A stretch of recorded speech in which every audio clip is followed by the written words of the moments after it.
تخيل انك بتصحى وبتلاقي نفسك جوه تابوت ذهبي والناس كلها بتتكلم عنك، مش لانك مؤثر على السوشيال ميديا، لانك ملك اسمه توت عنخ امون. ودي قصته من زاوية تانية اللي محدش بيحكيها كتير. كلنا نعرف اسم توت عنخ امون اللي اكتشفوا مقبرته كاملة بعد 3000 سنة من موته. لكن هل هو مجرد طفل محظوظ اتولد في العيلة الملكية، ولا كان جزء من مؤامرة سياسية ودينية قلبت مصر القديمة كلها؟ تعالوا نرجع بالزمن شوية نشوف القصة اللي محدش بيحكيها كتير. في زمن الملك إخناتون أو أمنحتب الرابع، هو والد توت عنخ آمون، حصلت ثورة غيرت مجرى تاريخ مصر القديم كله، علشان الملك إخناتون غير الإله من آمون إلى آتون. المعابد اتقفلت، الكهنة فقدوا سلطتهم، والناس بقت في حالة فوضى ساعتها. وبعد وفاة الملك إخناتون كانت الدولة شبه مهددة، وفي وسط اللي بيحصل دوت كله طلع لابن إخناتون وهو توت عنخ آمون. كان طفل عنده 9 سنين. في يوم وليلة لقى نفسه بيتوج كفرعون مصر القديمة وهو طفل ما كملش ال9 سنين. بس السؤال هنا، هل هو اللي كان بيحكم؟ أكيد لأ، مش هو اللي كان بيحكم. الكهنة رجعوا لسلطتهم تاني بعد ما كانوا فقدوها في عهد مين؟ إخناتون. والمستشار إيه والقائد حور محب بدأوا يمسكوا اللعبة من ورا الستارة.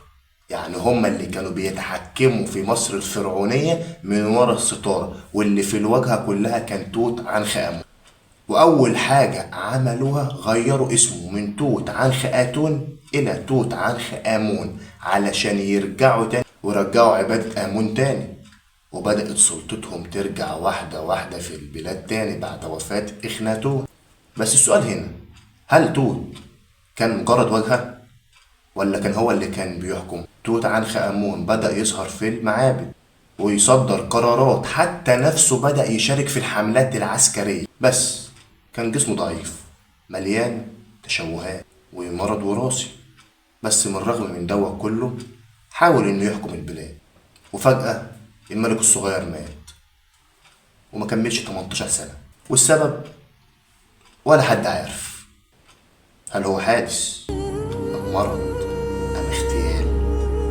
بس الجمجمة فيها كسر والرجل فيها تشوهات.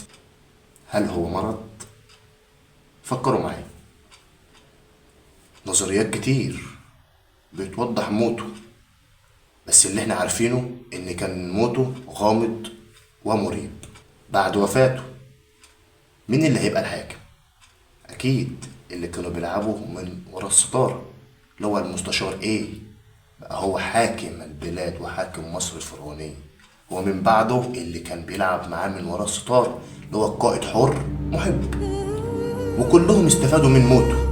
اسمه تم مسحه من مصر تماما، ولا أكنه كان ماسك حكم مصر القديمة. لحد لما جه القرن الكام؟ ال20، جه واحد اسمه هوارد كارتر، هو اللي اكتشف المقبرة بتاعة توت عنخ آمون. لقى المقبرة والكنز. مفاجأة، الكنز كان عظيم بس الحقيقة أعظم.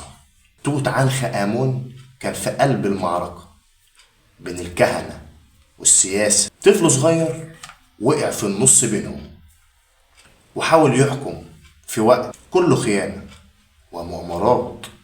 وتفضل حكاية توت عنخ آمون واحدة من أغرب القصص في تاريخ مصر القديم. وهنرجع تاني نسألكوا نفس السؤال، هل موته حادث أم مرض أم اغتيال؟ جاوبونا.